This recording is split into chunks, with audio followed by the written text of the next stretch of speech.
What do you want to be when you grow up, Olivia? An astronaut. I want to be a fashion designer. A basketball player. I want to be an actor. A doctor. A teacher. A chef. An artist. What do you want to be when you grow up? A mermaid. Do you know what a computer programmer is? Yeah, no. No. No. I think it's something that has codes and is able to decode a mystery. I think that they... Wait, what? Computer programmer? No. Nowadays, just about everything requires some form of programming. So, what is it? Programming is basically explaining to a computer what you want it to do for you. When you're programming, you're teaching possibly the stupidest thing in the entire universe, a computer, how to do something. Programming is one of the only things in the world that you can do where you can sit down and just make something completely new from scratch, whatever you want. It's really not unlike kind of playing an instrument or something, or playing a sport. It starts out being very intimidating, but you kind of get the hang of it over time. Coding is something that can be learned, and I know it can be intimidating. A lot of things are intimidating, but what isn't? A lot of the coding that people do is actually fairly simple.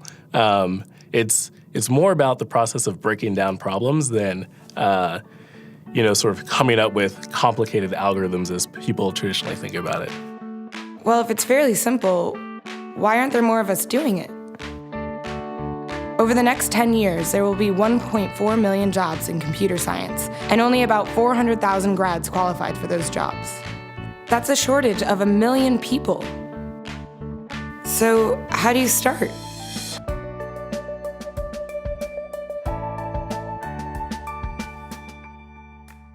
I was obsessed with maps when I was a kid, and cities specifically. So I taught myself how to program.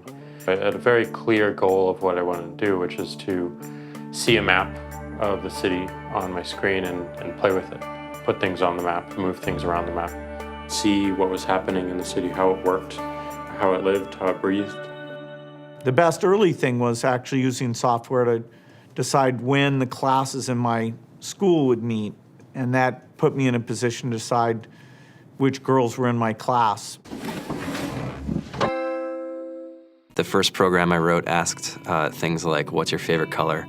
Or how old are you? I first learned how to make a green circle and a red square appear on the screen. The first time I actually had something come up and say, hello world, and I made a computer do that. It was just astonishing. When I finally learned a little bit of programming, that blank wall resolved into a bunch of doors, and you open them, and finally you start to open enough doors that the light comes in.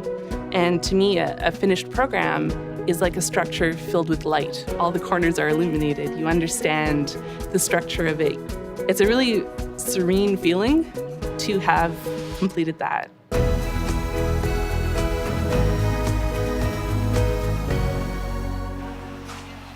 It took me some time to realize that creating things with your hands or creating code, creating programs, is just a different way to express creativity.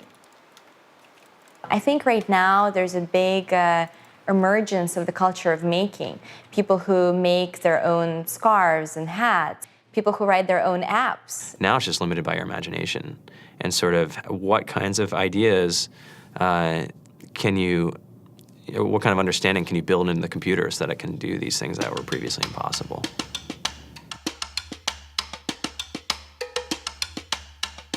All great things are built in teams when you collaborate with other smart people. You're testing your ideas, you're stimulating each other. That's what makes us successful. It's not some flash of brilliance by somebody who then codes 24 hours a day for 3 weeks. It's what happened. The magic happens when we're all on the same page, collaborating and building something together. There's a much greater need in the world for engineers and people who can write code than there will ever be supply. And so we all live these very charmed lives. To get the very best people, we try to make the office as awesome as possible.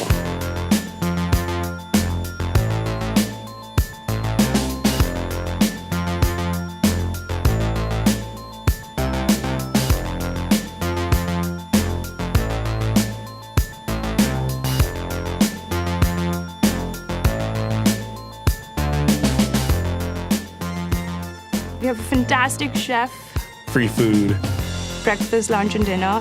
free laundry, snacks, even places to play and video games and scooters. There's all these kind of interesting things around the office and places where people can play or relax or go to think or play music or be creative.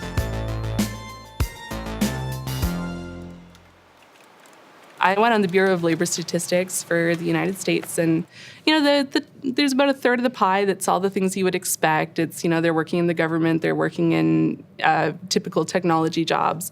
But then, like, the rest of the pie, and it was the majority of the pie, just split down into these little teeny slices of every industry imaginable. And what it is, computers are everywhere. You want to work in agriculture? Do you want to work in entertainment? Do you want to work in manufacturing? It's just all over.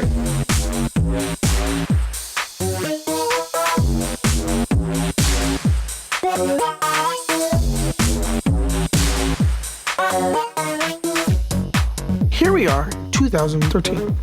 We all depend on technology to communicate, to bank, information, and none of us know how to read and write code.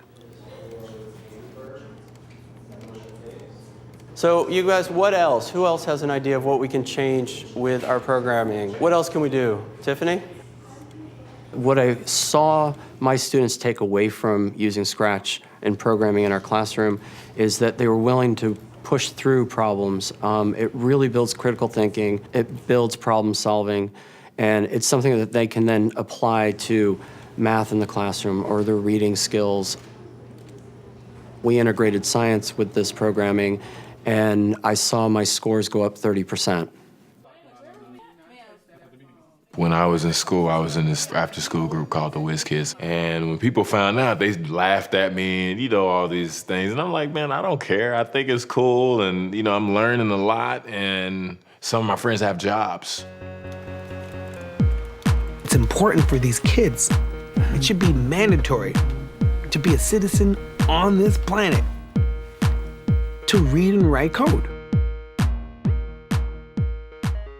I just think you have to start small, right? And I think that's one of the biggest misconceptions about computer science and programming overall is that you have to learn this big body of information before you can do anything. You don't have to be a genius to know how to code. You need to be determined. Addition, subtraction, that's about it. You should probably know your multiplication tables. You don't have to be a genius to code. Do you have to be a genius to read? Do you have to be a genius to do math? No? No?